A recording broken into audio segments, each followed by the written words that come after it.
ঢেকে রাখা ডো দিয়ে ছোট ছোট রুটি বেলে তাতে মোমোর ফিলিং ঢুকিয়ে মোমোর শেপ তৈরি করে নেব।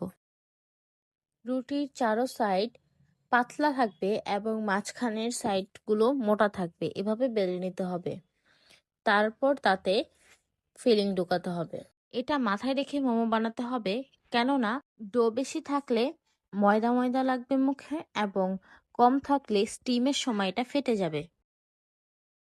স্টিমের জন্য একটি পাত্রে পানি দিয়ে তার উপর স্টিমার বসিয়ে আমি রেখে দিয়েছিলাম। পানি যখন ফুটে এসেছে তখন আমি এক এক করে মোমোগুলো দিয়ে দিয়েছি। এবার অপেক্ষা মোমোগুলো হওয়ার। শেষ আমাদের আজকের মোমো রেসিপি। নেক্সট ভিডিওতে মোমোর চাটনি দেখানো হবে। So follow for more.